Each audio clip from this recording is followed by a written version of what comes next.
Nicholas, What's up, Alex? how you feeling? Good. I put those glasses because I just beat the odds off. That's true. That's true. Man, it's been a few minutes since your fight. How do you feel about your performance? I feel great. I did exactly what I've been working a lot, extreme, and what I've been working with my coach and with my training parts. My main training partner was Julian Rosa, and he has a similar style and similar body. Like Julian is a very tall, 45 with very lanky arms and very aggressive, just like my opponent. And I knew that wouldn't be an easy task because this guy I fought, like when I watch his fight on Contender, everything looks perfect. We couldn't see nothing. We couldn't see any mistake in his fight on Dana White Contender Series, and I knew that he was supposed to be like a big star coming from Australia, and that's why I'm saying that I just beat the odds. Yeah, you were a big underdog. Like you said, he was talking a lot of trash on social media. So, like, did that give you more motivation to go in there? Of course, that gave me a lot of motivation, but I don't know if it was personal, but I saw a lot of things of. I saw when he got signed, he said something that when he has an opponent, his whole life goes around the guy, and he's trying to take as many years possible of the guy life. And I was like, damn, why, man? Everyone has family, and I'm a very exciting fighter. I want to entertain people. I want to put in a nice performance. I want to put in wars and knock people out. But at the same time, I don't want to hurt nobody. And also, I saw that he said in social media that that's going to be a highlight. He'll finish, and I promise you guys, I'm going to show how violent I am. And I had to wear that shirt again that says, I am comfortable with violence. That's a shirt that my friend Vince Pichel likes to wear. Then I copy him, that crazy guy. How much pressure was on your shoulders coming into this fight, right? Like, your last fight was kind of controversial, and then you had lost your other fight. So how much, like, what pressure was coming into this fight? In UFC, every fight it's a lot of pressure because UFC is the highest level of the sport, and we all know that in UFC you have to put in good performance, you have to win to keep your job, and yeah, it was always we have pressure, but pressure makes diamonds. And I want to ask you, like, what were the emotions like coming into this fight? Because you talk to anyone at Extreme Couture, and they always say Nicholas is one of the best fighters in that gym. Really? But you weren't showing up in the octagon Exactly, yes. as much as you were in the gym, right? So, Exactly. was that kind of frustrating? Yeah, of course it was, and my coach even says that, brother, you didn't show not even half of all your skills you have, and I knew that. But I know my beginning in UFC was hard. My debut was Jim Miller, the guy who has the highest numbers of fighters and wins in the lightweight division, which is the hardest division in the whole sport. And I saw Jim Miller at the wins, and I say, brother. I'm fighting a debut guy, just like when we fought. I'm gonna do the same thing you did to me. I'm gonna use the experience, and that's what I did. I used my experience, and I did welcome Tom Nolan to UFC. And he's a great fighter. Like I said, when I watch his fight, everything looks perfect. He's undefeated, and he has a nice like body type.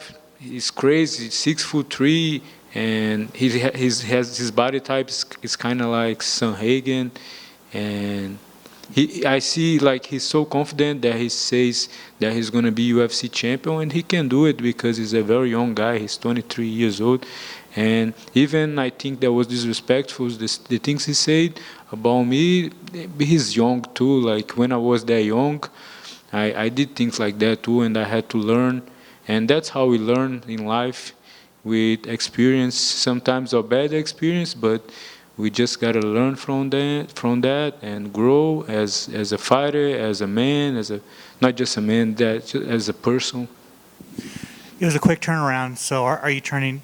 Are you trying to turn around quick again? Maybe fight on that Atlantic City card. Oh, that would be so nice, because the best times of my career was fighting there in Atlantic City. Yeah, my best fights used to be in Atlantic City. So yeah, that's a good idea. But also I have to go to Brazil at least a week. I have to go see I own then that, because I left home when I was really young to be a professional fighter, and after I moved to America by myself 6 years ago, and I'm always far from my family. And each time I go there, I see all my parents and all my whole family, everyone getting older, and I can't be so selfish, and I have to go there and give some love to my family. Then after come back and get another fight. And finally, for me, with your next fight, it has to be in front of a crowd, right? Because Oh you yeah, haven't had a yeah. UFC crowd yet. Yeah, that would be so nice to walk out with my walkout song and touching people's hands and feeling the energy of the crowd. And I feel always when I did fall with a crowd, was my adrenaline made me do some like crazy stuff, and I had some good knockouts with the crowd. Congrats. Thanks. I've just got one for you. You mentioned a little bit about the trash talk that your opponent had before the fight. Do you find that that makes the fight a little bit more easy for you when you have an opponent that has kind of said some negative things, that you have a little bit more motivation, or do you prefer that there's respect going in? Yeah, right. I'm complaining about it, but at the same time, it's good for me, right? Because it gives a lot of motivation. Yeah. Thank you. Nikolas over here. Obviously, we all know how big the mental aspect is in sports, and given your recent run, how much of a confidence booster is this for you in your career?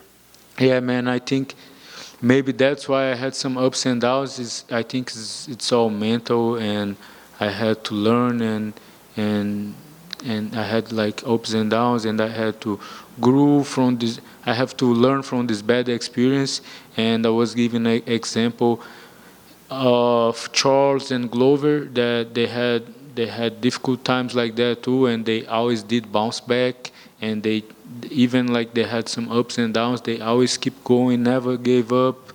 And in Brazil they have a saying that Brazilians never give up, and I think a lot of us that came from Brazil, sometimes we have that mentality to don't give up. Was there like a big switch for you going into this one that got you the win, or was it just What do you mean by a big like, was there any switch in anything, whether like a mental aspect going into this, like did you approach this differently mentally, or how was there any difference at all in this fight week?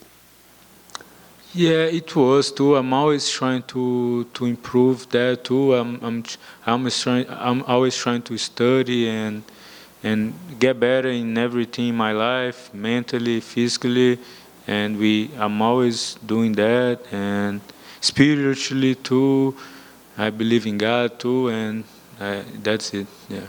Awesome. And obviously Extreme Couture representation out here next week. We have Sean Strickland defending his title. How do you see that one going?